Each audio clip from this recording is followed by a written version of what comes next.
Hey everyone, welcome back to Carrots and Olives. My name is Brittany, and today we are going to talk about fixing fountain pens. It has been a question that's come up a couple of times for me to show you how I fix my fountain pens. I am going to start off by saying that I am no expert. This will void your warranty if you were to try to fix your fountain pen and then damage it in any way and try to send it back to the supplier or to whoever you bought it from, the manufacturer or whatnot, then it will void and most likely they won't be able to help you. So just be warned. If you are going to work on fountain pens, maybe start off with something that is not very expensive, or work on something that you know you're confident you can fix. Or if you're willing to try to fix it and if it doesn't work, have a backup plan to either maybe find a nibsmith. So some of the tools I got. First thing I got is this beautiful brown little writing mat, and it's actually quite nice. I haven't written on it with just like a one thin piece of paper, but I do like the fact that if I were to put my pens on here, they just kind of sit nice and neat and they don't make a huge sound, so it kind of muffles the sound. Also, some of the other things I got are some more things that I need to fix. So I did talk about this guy, which is my little kit. And I think it's always important to have like a kit of your own to be able to make some adjustments to your fountain pens. So this is a Moonman clear case, but you can use any case that you want. Obviously, we get these cases from our fountain pens, so keeping one of those clasp cases to store all your extras is good to have. I think I'm gonna end up growing out of this case fairly soon, or I just need to switch some things around. I have a couple of Q-tips. I have like this little Ackerman wiping little thing. I don't know what to call it. I have some brass shims and some extra ink, which I don't need to keep here. Actually, I can go put this in a place where I have a bunch of these, because over the years I have a bunch of them. I guess it was just convenient to keep it here because then this is usually closer to me than all my extra cartridges. So then I have some converters. I have a Lamy nib, an extra fine. I have a cartridge. This is from Platinum, and some you get these with TWSBI or the Platinum parallels, and it's to clean in between the tines outside, and they're not like brass, so they're a little bit more flexible, and I would use these to clean also between the tines. And then I have a syringe, which is a blunt tip syringe, so it's not going to stab me, although it could stab if there was a lot of pressure. But this is what I use to suck up ink or even to clean out a cartridge. So I'll stick this in there, suck out all the ink, and then put some water in there to clean it out and switch out the ink. Then some silicone grease, which you get for free if you were to buy a TWSBI. And usually with my brass shims, if it gets all weird on the corners, I will cut it off to create a new corner that isn't so bendy and a little bit more sturdier. So this is just something I need to toss. So what did I get that's new?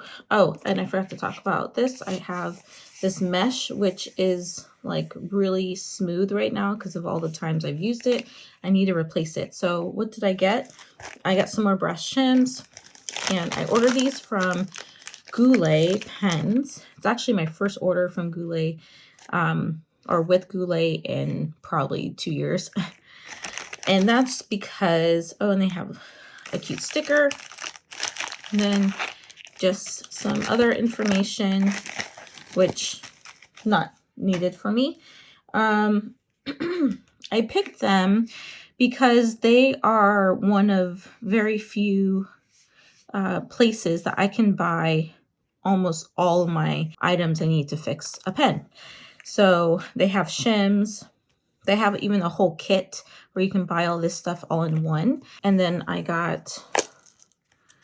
haven't even opened it up. Let's see. I got mylar paper, which is supposed to be the type of paper you use to really smooth out a nib. I've never tried this before, so you want to be very careful. There are 2 different kinds, but I'm excited. I want to try them out to see what happens. And then I got another one, and this one is, yes, my other grit mesh paper. So these are the same, 12,000 mesh. And this one I got from Pen Chalet, but then Pen Chalet doesn't have mylar, and they don't have, there was something else they didn't have. So I went with Goulet pens. So I think I'm just going to save this just for now, but I have a brand new one I'm going to use today.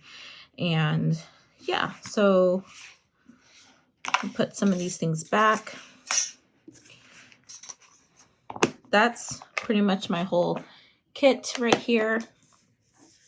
Some of the things I will be working on, some of the pens I'm going to work on today are these 3. These, I would say, have been some of the worst writing pens I've received lately that I can remember. Pretty much everything else has written well, or I've already adjusted it and it writes well.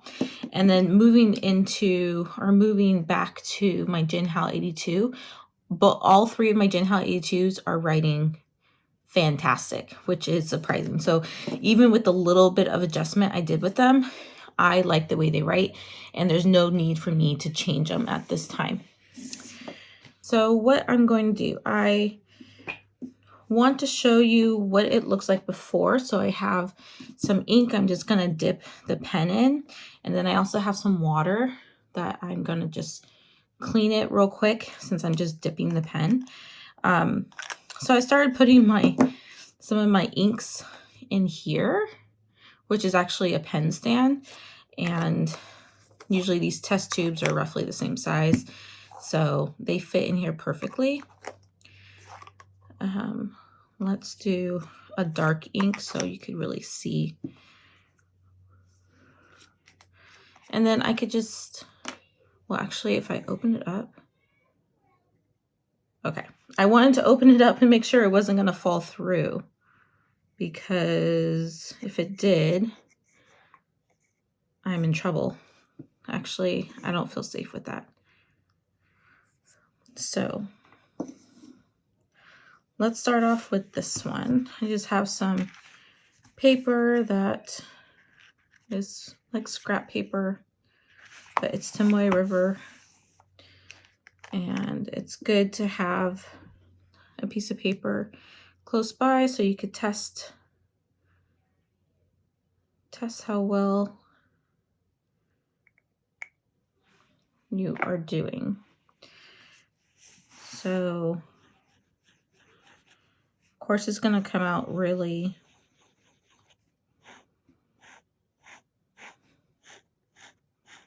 so it's really scratchy going left to or right to left. Left to right, it's okay.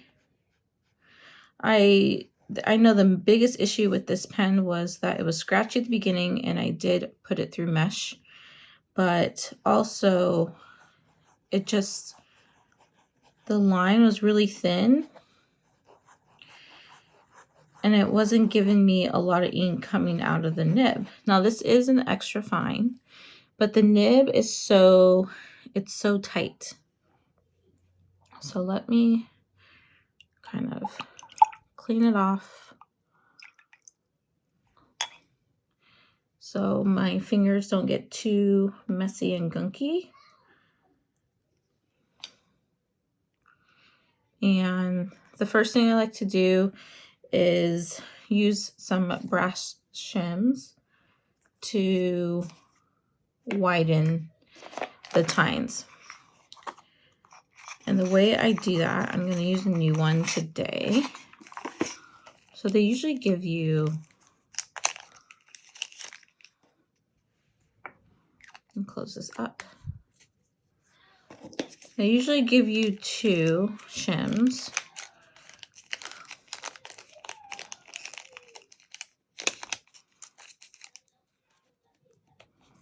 And you only need 1 for the most part. And what I'm going to do is get close, and I'm going to fit that right in between the tines. So these are flexible. They're not like super hard, so they do bend, which is why the corners can get damaged really easily. So I like to do it like this, where it's stuck in there almost the full length to the breather hole, and I will let it sit like this. Some people like to push down on the nib to kind of expand the tines, but then I get nervous about that because I don't want to bend the nib portion.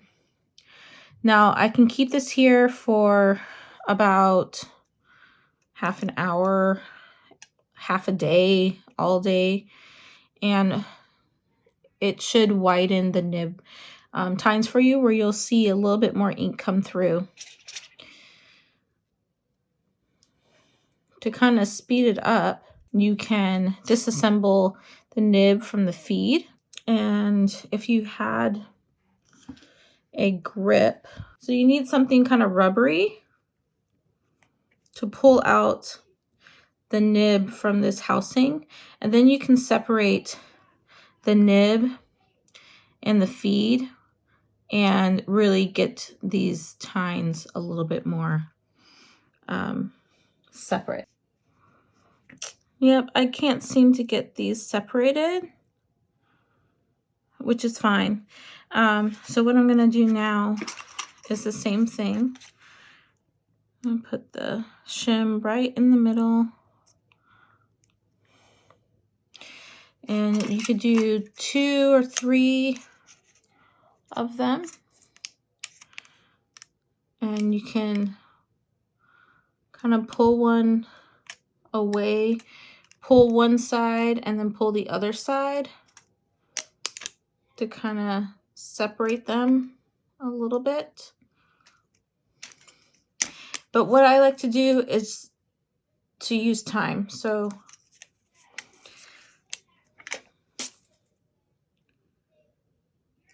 I will put this in here, and then sometimes I like to fold it and make it thicker like that. And then just let it sit. So it's putting pressure on the tines. And meanwhile, I'm going to open up the next pen. So this is another extra fine. Let's dip this in another ink.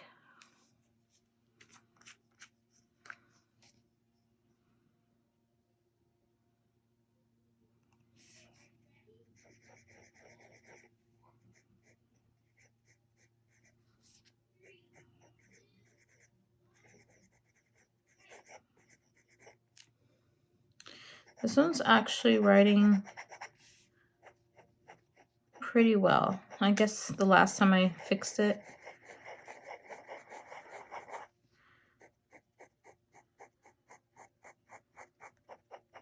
I did a pretty good job.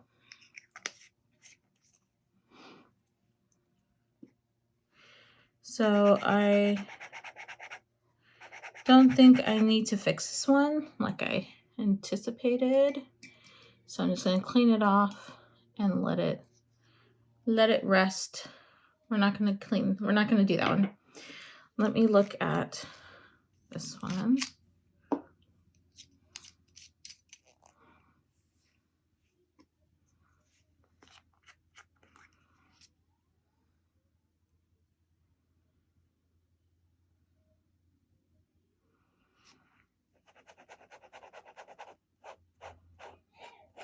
Okay, so this one is just a tad bit scratchy.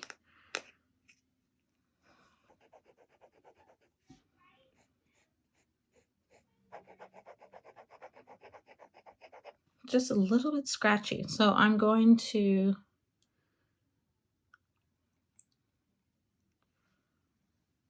just clean the nib off a little. And I really want to try this out, so I'm going to use mylar. And I guess the way you do it is to just run it across. This is Editing Brittany, and I wanted to jump in because I want to say that this is the first time I've worked with this type of paper, the mylar, and I have learned a couple of things since I've created this video. So first off, anything I'm showing you here with my mylar paper is incorrect, and I'm not going to show too much, but what you want to do and what Goulet Pens has done is that their mylar paper that has the tags or the naming on them with the little stickers is the side that you don't want to use because it's just not the side that you're supposed to work on. You're supposed to work on the opposite side, which is the side that is not glossy. And I was working on the glossy side. It seemed like it was doing a better job, but it took me a while to get there. And they said That's because my mesh. it's the other side you're really supposed to work on. So the difference between the mylar and the mesh is that the mylar is, I guess, a couple steps down from the mesh. The mesh is more for serious scratches and things like that. And the mylar is to really smooth out a nib. So keep that in mind. You also want to start with the green translucent paper first, and then work your way to the white, as the white has a little bit more, makes it a little bit more smoother than the green. Okay, so it looks better after using the mesh, but somehow this pen has done better using the mylar paper.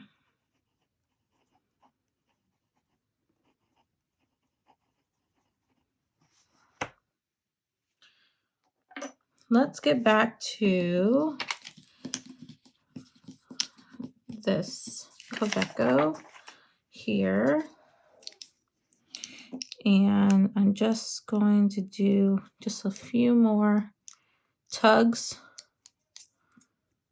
on the nib.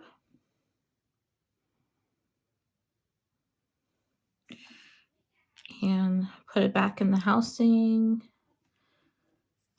in the section.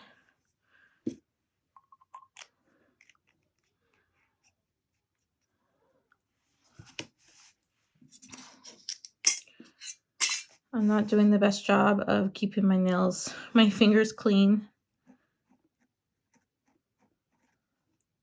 Okay, so it is a bit scratchy.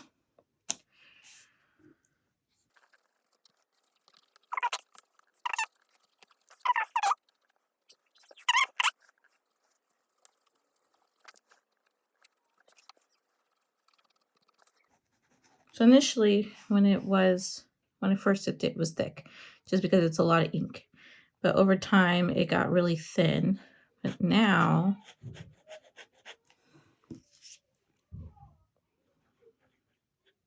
it's a lot more ink.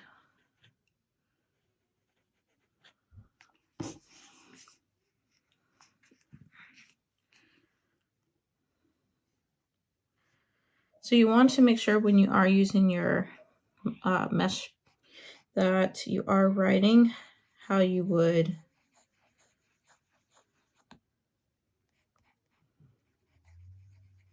normally on regular paper. So yeah, that's pretty much it. I would say that I haven't used mylar paper before, so I'm still trying to learn how that works. If you have suggestions, feedback, or just want to share how you kind of tune your nibs, tell us in the comments. I'm actually quite excited about this one and how thick it is. But yeah, these were all extra fines, and now they're writing a little bit thicker because that's how I prefer it. But yep, that's pretty much what I do when I'm trying to adjust my nibs. And I do suggest that you practice on a more inexpensive pen rather than an expensive one. And you can look up a lot of other YouTube videos of how people use their tools. But I want to thank you for watching mine. And if you have any questions, please feel free to leave them in the comments below. I will catch you in the next one.